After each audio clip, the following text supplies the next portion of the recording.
You know, it is the suit for recovery of dowry article, dissolution of marriage on the basis of khula, and recovery of maintenance.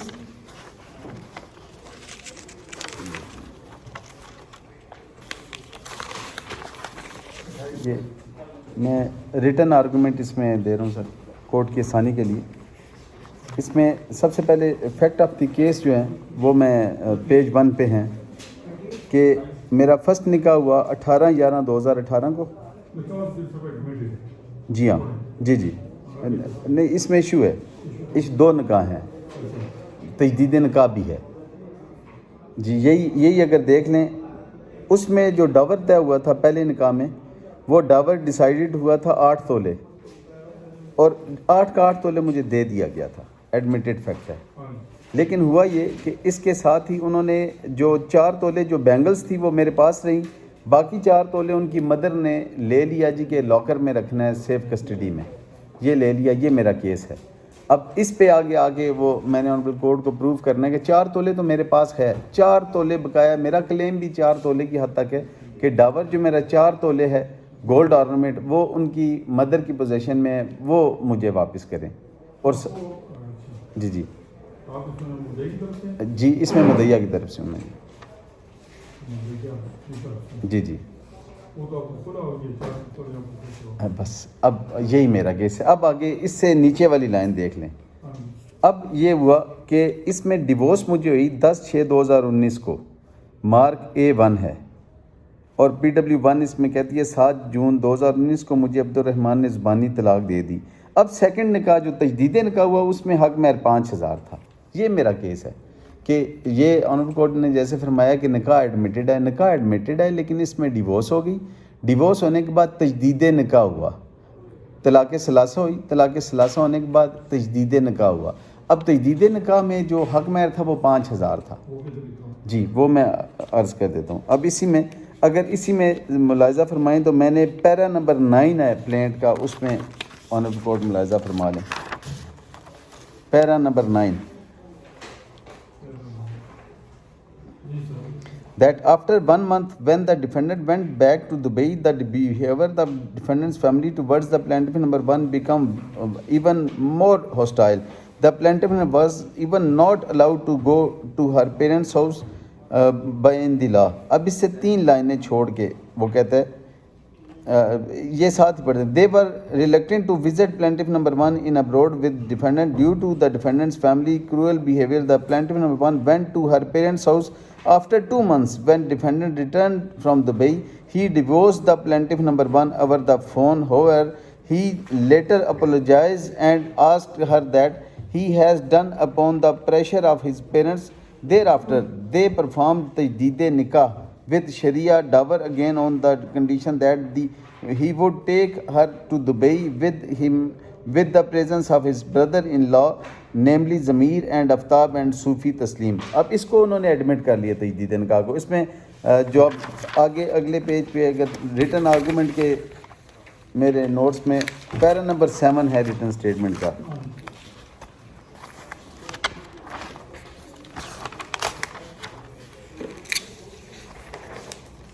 Para number 7 کی line number 4 ملاحظہ فرمائیں.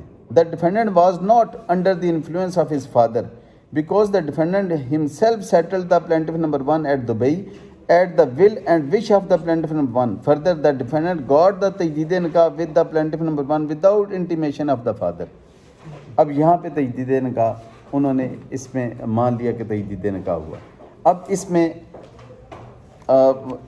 اسی میں اگر honourable court آگے cross examination ملاحظہ فرمائیں گے. اب کراس ایگزامینیشن پلینٹف نمبر 1 کی اگر ملاحظہ فرمائیں تو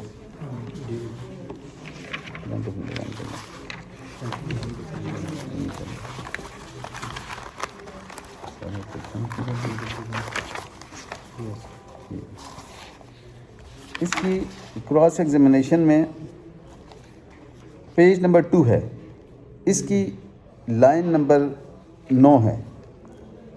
وہ یہ کہتی ہیں کہ سوال: آپ شادی کے بعد پہلی بار مطالعہ کے ساتھ دبئی گئیں؟ جواب: میں تجدید نکاح کے بعد 12 جون 2019 کو پہلی دفعہ عبد الرحمان کے ساتھ دبئی گئی تھی. میں 10 دسمبر 2019 تک واپس عبد الرحمان کے ساتھ دبئی میں رہی. از خود کہا کہ میں بی ایڈ کے پیپرز دینے واپس آئی تھی. اب اسی میں آگے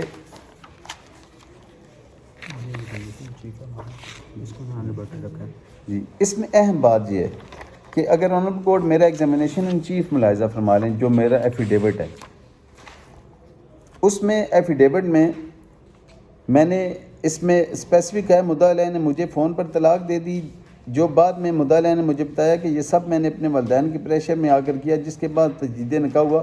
روبرو گواہان مسمیات ضمیر، آفتاب، صوفی تسلیم اور مولانا طارق ہوا، جس میں مبلغ 5000 پہ حق مہر طے پایا. جی یہ سیکنڈ پیرا ہے اس کا. جی تجدید یہ زبانی ہے لیکن ایڈمیٹڈ ہے، اس نے ایڈمٹ کر لیا. اس نے میں آگے جی میں وہ بھی ایکسپلین کر رہا ہوں، وہ بھی آگے ایکسپلین کر رہا ہوں. اس میں آنریبل کورٹ اگر ملاحظہ فرمائیں گے میرے ان چیف کا پیرا نمبر 2 لائن نمبر 4 جی میرے ان چیف کا PW1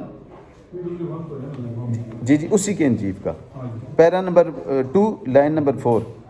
عید الفطر کے موقع پر گھر آیا تو بجائے اس کے مجھے اپنے ساتھ اپنے گھر لے آتا، اس نے فون پر مجھے طلاق دے دی، جو بعد میں مدعا علیہ نے مجھے بتایا کہ یہ سب میں نے اپنے والدین کے پریشر میں آگے کیا ہے، جس کے بعد تجدید نکاح روبرو گواہان مسمیات ضمیر، آفتاب، صوفی تسلیم اور مولانا طارق ہوا، جس میں مبلغ 5000 پہ حق مہر طے زبانی ہوا تھا. اس پہ کوئی کراس ایگزامینیشن نہیں کی گئی. اس میرے موقف پہ کوئی کراس ایگزامینیشن پورے کراس میں نہیں ہے. اس میں لا بڑا کلیئر ہے کہ جو پورشن لا بڑا کلیئر ہے جو پورشن کراس نہ کیا گیا ہو. اس پہ میرا جو ریٹن آرگومنٹ کا پیج 2 ہے وہ ملاحظہ فرما لیں. اس پہ میں نے اس کو ریپروڈیوس کر کے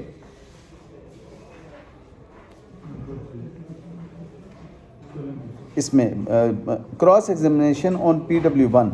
The defendant did not question about تجدید نکاح in cross examination on PW1. It is settled law of apex court of the country that unrebutted portion of cross examination amounts to admission. PLD 2019 Supreme Court 64. Or in the judgment the August Supreme Court has held that at any point or piece of evidence which remains unrebutted during cross examination shall be deemed to have been admitted and the same carries fully evidentiary value. 2018 SCMR 149B اسی میں ہے.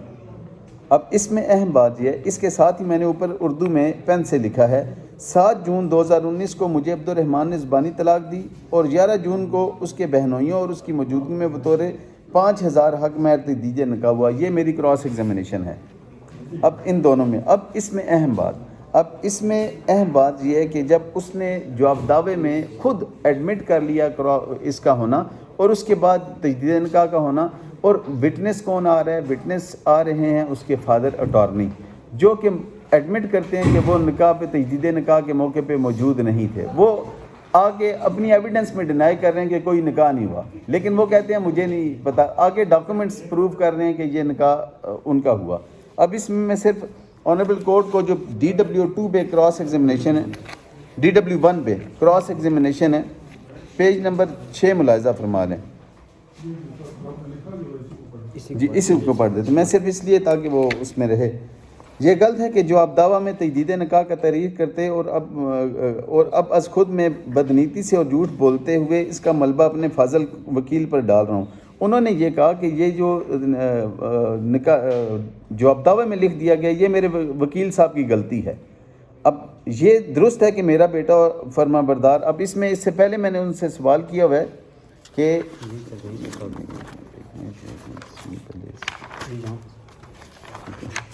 جی اس میں ایک line یہاں پہ رہ گئی جو DW1 کا پیج 1 ہے. وہ کہتا ہے کہ یہ درست ہے کہ بیان الفی میں میری تحریر کے جواب دعویٰ میں تجدید نکاح کا وکیل کی غلطی سے تحریر ہونا درج نہ ہے. اب وہ کہتے ہیں جی کہ میں یہ غلطی سے بھی جواب دیا، اور وہ کہہ دیا جی کہ بیان الفی میں بھی انہوں نے نہیں کہا کہ یہ وکیل صاحب نے غلطی سے لکھا ہے، اس میں بھی انہوں نے ڈینائی نہیں کیا.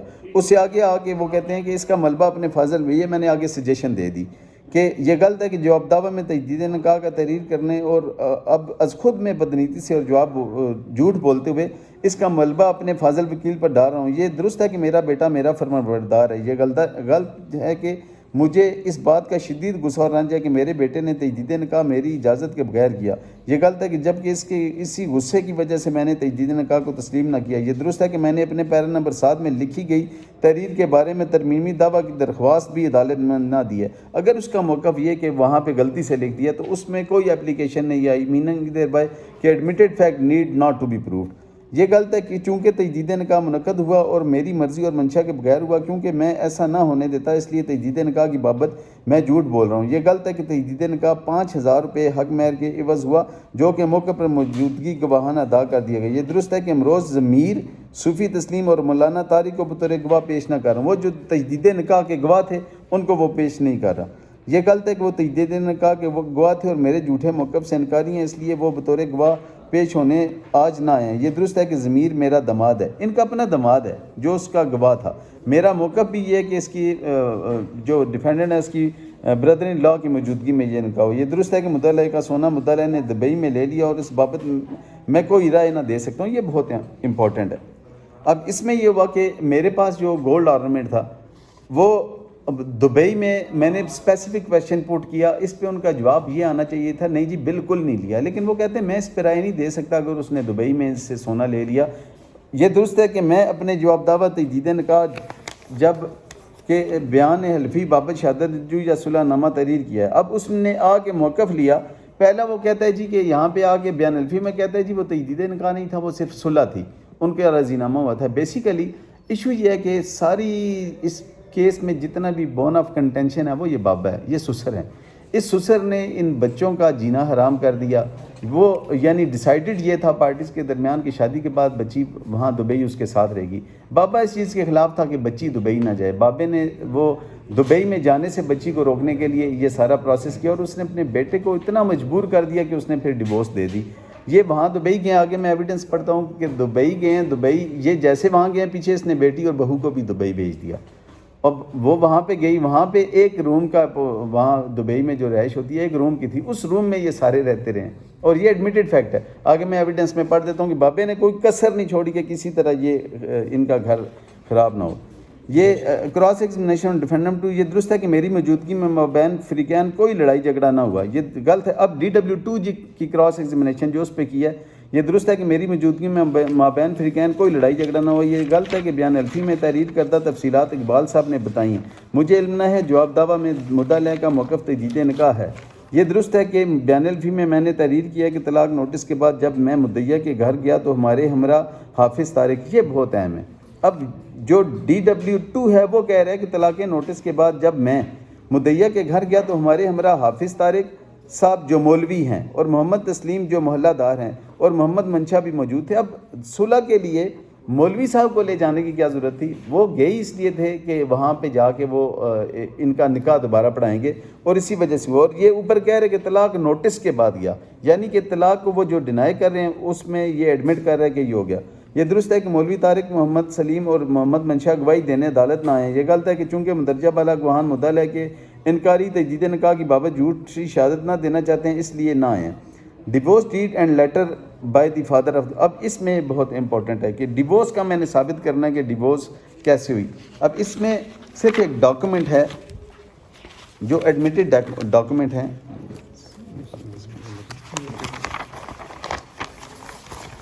آنریبل کورٹ اگر مارک A1 ملاحظہ فرما لیں.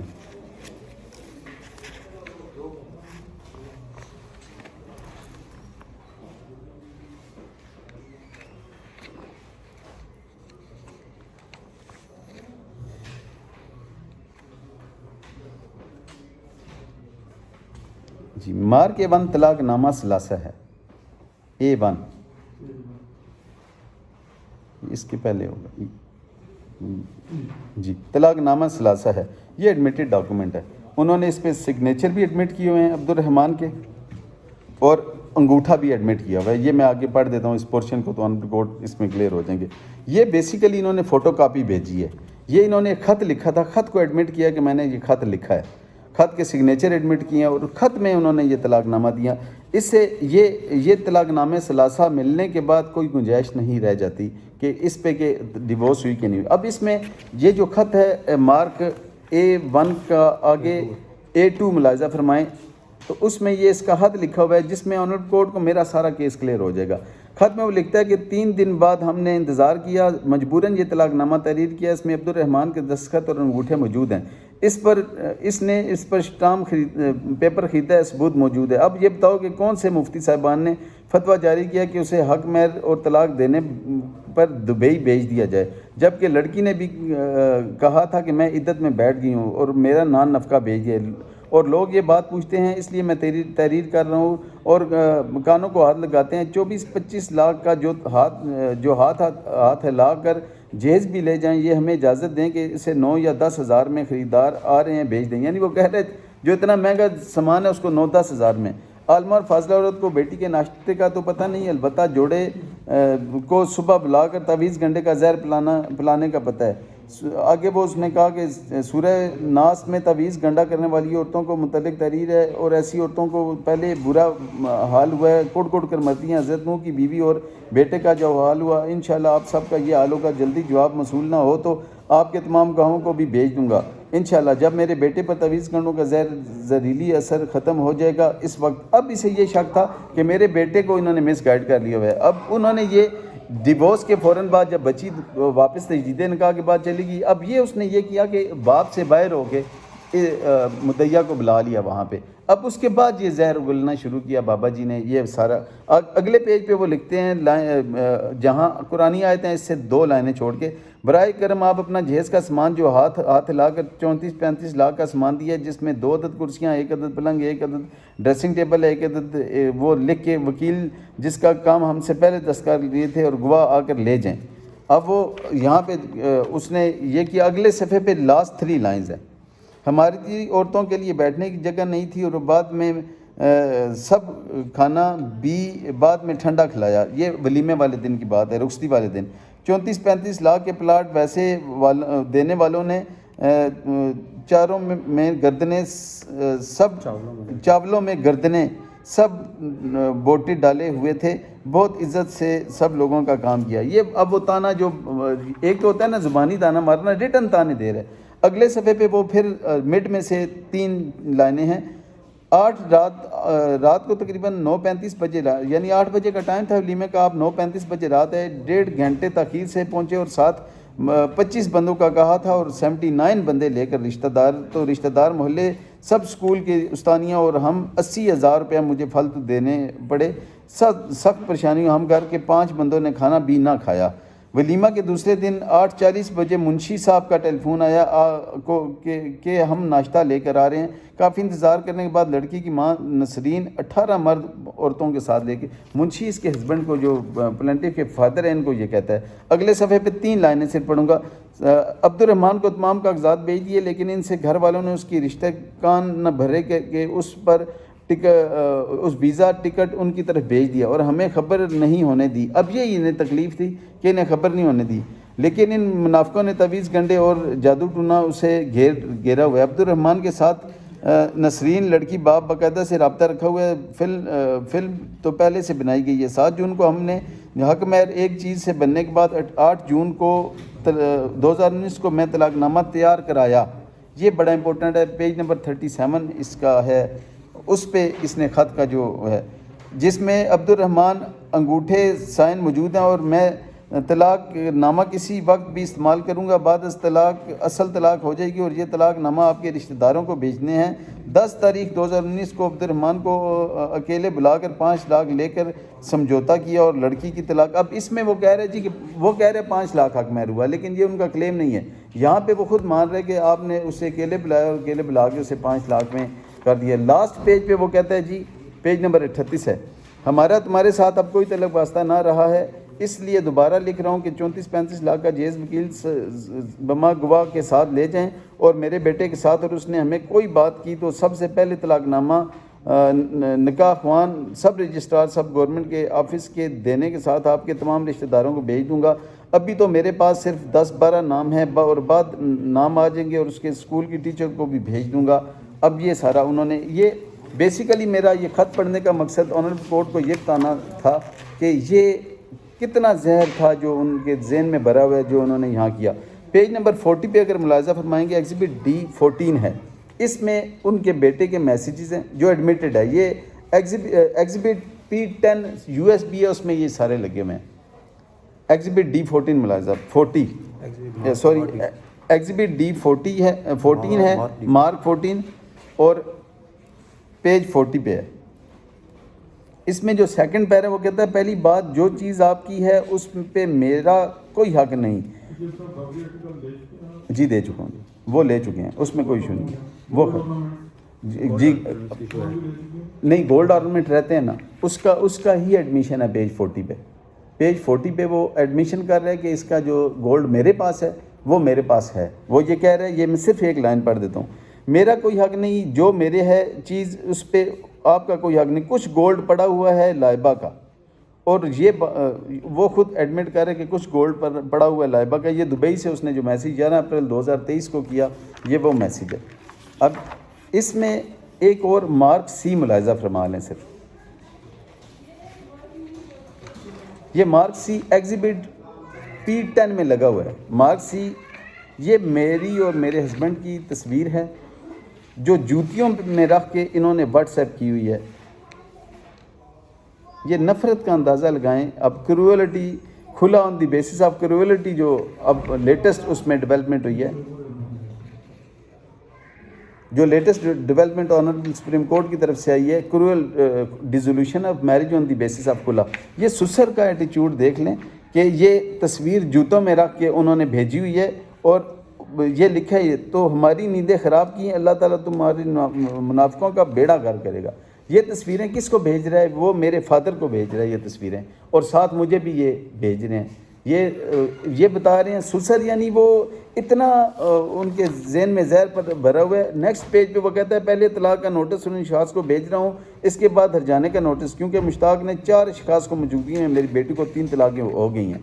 ٹھیک ہے, طلاق شدہ لڑکی کو دبئی بھیج دیا. اب یہ زہر آگے پڑھتے جائیں تو وہ یعنی یہ واٹس ایپ پہ میسیج کرتا رہا, اور انہیں یہ اسی چیز کا دکھ تھا, اور بیٹے کو انہوں نے کہا کہ تم نے طلاق لے کے کیوں بھیج دیا. آگے وہ بدوائیں دے رہے ہیں جی کہ اس میں یہ کہہ رہے ہیں کہ انشاءاللہ العزیز بربادی اور ماتم ہی ماتم ہوگا, جیسے منافقوں نے 2 سال ڈرامہ بازی اور مکاری کی, انشاءاللہ العزیز ان کے ساتھ بھی ایسا ہی ہوگا. 1.5 سال سے جیسے ان سے مسجد المرتضیٰ پورے خاندان سے چھوٹی ہے, انشاءاللہ العزیز ان سے محلہ اور اسلام آباد بھی چھوٹے گا. اب انہوں نے یہ کیا کہ ہم پڑوسی ہیں, بیسیکلی ایک ہی مسجد میں 7 گھر ہیں. مسجد میں آ کے بابا کھپ ڈالتا تھا کہ اس کی بیٹی کو طلاق ہو گئی اور اس نے بیٹی کو وہاں بھیج دیا. اب وہاں پہ یہ ہوا کہ انہوں نے وہاں نماز پڑھنا چھوڑ دی, دوسری مسجد میں جانے لگے. اب انہوں نے یہ بھی مجھے واٹس ایپ پہ میسیج کیا جی کہ اب اس کے بعد میں آپ کو نا اسلام آباد سے بھی نکلواؤں گا, اور انشاءاللہ العزیز پہلے تو واپس جا نہیں سکتی, اگر چلی گئی تو تمہارے کام کی نہیں رہی, اور نہ تم اس کے کام رہو گے. جو یعنی آگے وہ انہوں نے تھریٹ کیے. ان ساری چیزوں سے ثابت ہوتا ہے کہ وہ بیچارہ دوبارہ وہ اس قدر وہ مجبور ہو گیا کہ اس نے مجھے نکال دیا. اب میں صرف آنریبل کورٹ کو اپنی ایویڈنس پڑھ دیتا ہوں.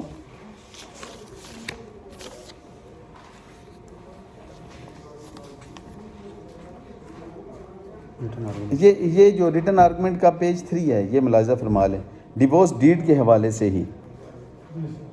اس میں جو اردو کا DW1 پہ میں نے لکھا ہے, مجھے یاد نہ ہے کہ مدعیہ کے والد کو کوئی خط لکھا ہے. یہ درست ہے کہ میرے خطوط 7 صفحات پر مشتمل ہیں جو کہ مثل پر لگے ہیں.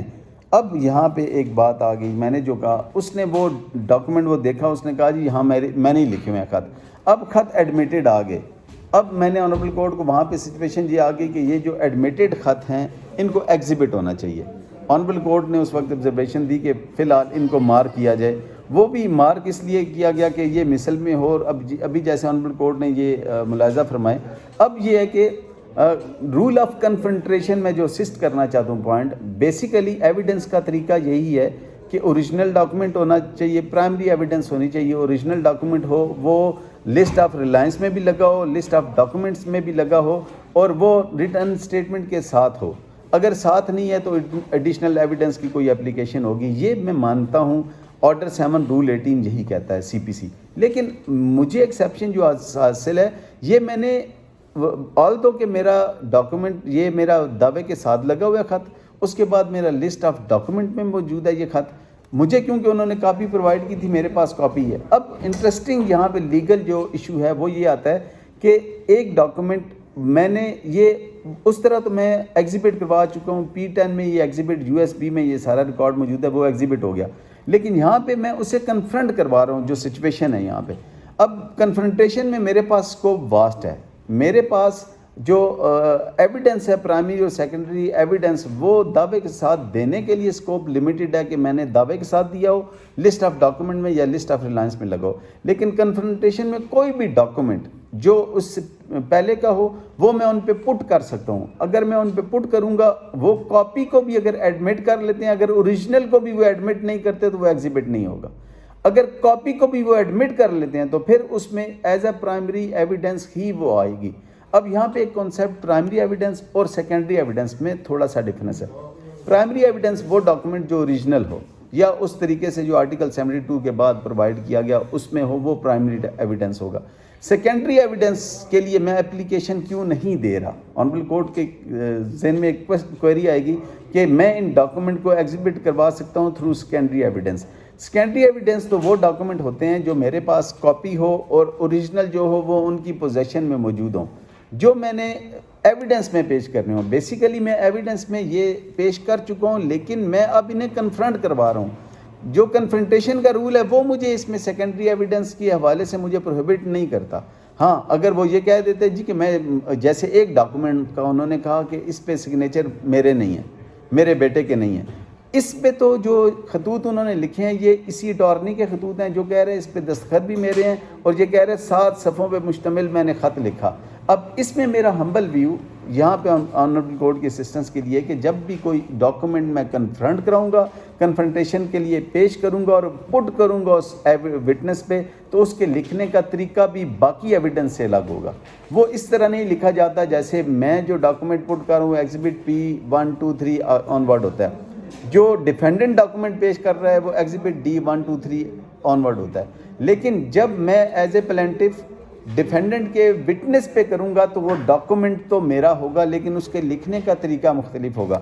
وہ ایسے ہوگا جیسے میں نے یہ لیٹر اس پہ پٹ کیا تو وہ یہ ہوگا ایگزیبٹ P1 اور DW1, یعنی ایگزیبٹ P1 ہے پیش میں کر رہا ہوں یا جو بھی نمبر ہے پیش میں کر رہا ہوں, لیکن اور DW1 میں نے پٹ کس پہ کیا ہے, DW1 پہ کیا ہے, DW2 پہ کیا ہے, کس پہ پٹ کیا ہے. اب سمپلی آنریبل کورٹ جب ملاحظہ فرماتی ہیں اس ڈاکومنٹ کو لکھا ہوا, اور وہ ان کو ضرورت نہیں پڑتی کہ یہ کون سا ڈاکومنٹ کہاں آیا, اس کے صرف یہ ایگزیبٹ لگے ہونے سے پتہ چل جاتا ہے یا مارک ہونے سے ایون پتہ چل جاتا ہے. آنریبل کورٹ ملاحظہ فرما لیتی ہیں اچھا یہ ڈاکومنٹ ہے جو پیش تو PW کر رہا ہے لیکن یہ کنفرنٹ فلاں DW پہ کر رہا ہے اور اس کا نمبر یہ ہے. یہ ہوتا ہے بیسیکلی یہ نمبرنگ جو اس کی ہوتی ہے یہ اس ڈاکومنٹ کی پہچان کے لیے. اب یہاں پہ ایک لیگل ایشو آ گیا, شاید کوئی آنریبل کورٹ کی طرف سے کواری ہے. ٹھیک ہے, صحیح ہے, ٹھیک ہے, ایسے ہی ہے, ایسے ہی ہے, جی جی. دوسرا جو کنفرنٹیشن ہے نا وہ یا کورابوریشن کے لیے ہوتی ہے یا کنٹراڈکشن کے لیے. ٹھیک ہے, اس کے لیے بھی جب ہم تو ڈائریکٹ پٹ کر دیتے ہیں یہ سبھی یہ میرا جی جی ٹھیک ہے, ٹھیک ٹھیک ٹھیک ہے, ٹھیک ہے, اس طرح آپ کا اپنا ٹھیک ہے, بالکل ویلیویبل ہے سر. جو کنفرنٹ کرنے کے لیے یعنی آپ سمجھے کہ آپ کو کنٹراڈکٹ کروائیں, کنٹراڈکشن کے لیے پہلے آپ اس کو اس اسٹیٹمنٹ پہ لے کے جائیں. ٹھیک ہے, جو پہلے پریویس اسٹیٹمنٹ, ٹھیک ہے, بالکل صحیح, وہ کہیں اب یہ آج آپ ادھر یہ کہیں ٹھیک ہے, بالکل میں صحیح, سے کون سی آپ کی بالکل صحیح, ہم اس کو یہ نہیں کہہ سکتے ڈائیگرام یہ ہے. جی جی پہلے وہ اس وقت آپ نے وہ کہا تھا, جی جی ایسے آج ہی, آپ یہ کہہ رہے ہیں, ان میں سے کون سی بات اس ہے. یہ ٹھیک ہے, تو ساری کورٹ رول میں ہی لکھا ہوا ہے. جی ایسے ہی ہے, رول 3 میں اگر وہ پارٹ 3 پڑھے نا جی جی, اس میں یہ کنٹراڈکشن اور کورابوریشن میں 153 قانون شہادت کا چلا جاتا ہے کورابوریٹ کرنے کے لیے, اور کنٹراڈکشن میں یہ جو ہے نا 140 ہے یا 141. بالکل صحیح, بالکل صحیح, جی. یہ اور جو اگر ہم ایک ڈاکومنٹ جس کا